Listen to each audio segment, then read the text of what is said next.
Salut Franck. Salut Simon.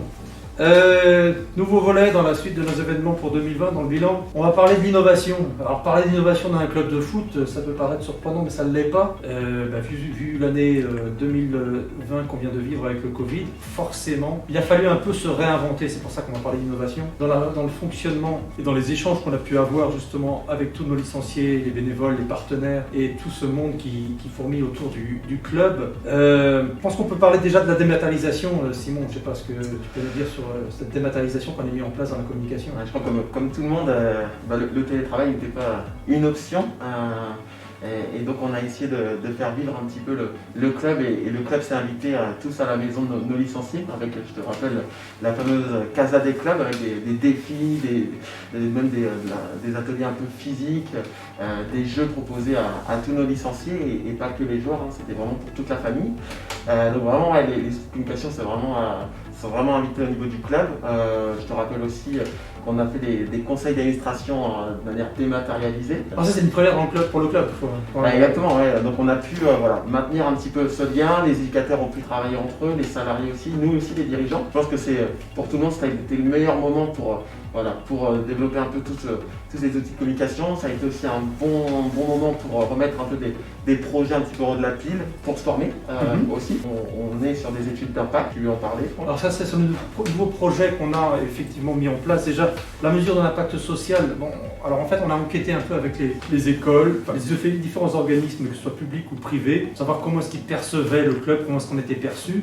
Donc c'était un jeu de questionnaire qu'on a mis en place et on rendra le bilan de cet impact social en 2021 sur le premier trimestre on va dire. Ça c'était un point important. Les autres projets qu'on a pu mettre en place, un peu innovants aussi, c'est ce qu'on a appelé ce qu'on nomme le Match for Green. Alors le Match for Green c'est quoi? C'est un organisme qui est du côté de la région parisienne.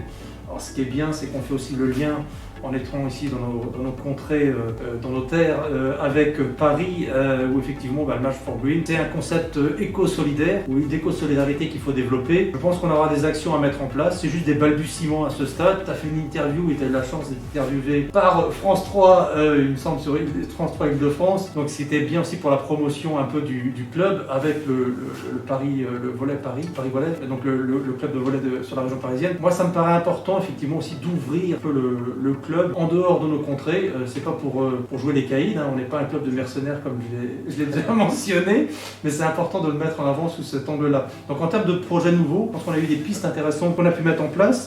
Est-ce qu'il y a d'autres volets qu'on n'a pas évoqués sur les activités peut-être extrasportives? Oui, exactement, on a un réel impact, Franck, sur le territoire, on le sait, 550 licenciés, on touche aussi 450 jeunes avec aussi le club et ses éducateurs qui proposent des animations sportives aussi au CCAS de Lamballe, donc avec des publics un peu plus éloignés et qui n'ont pas forcément la chance de faire du sport en club sportif. On a vraiment un réel impact social, tu disais, solidaire sur le territoire. Ça a été aussi la reconnexion avec des soirées partenaires, avec deux soirées partenaires, une dernièrement chez notre partenaire Calipro, avec à peu près 70 partenaires locaux, ce qui est très intéressant, que ce soit des partenaires privés ou aussi institutionnels, publics. Qu'est-ce qu'on a pu faire encore, Franck, sur des animations un peu extra-sportives? On a eu tout récemment, en fait, on a eu cette possibilité un peu à la ramasse, on va dire comme ça, sur le mois de décembre, effectivement, de lancer l'opération sur les gavottes. On a été fiers aussi de contribuer effectivement à la promotion d'identité aussi locale, qui est importante.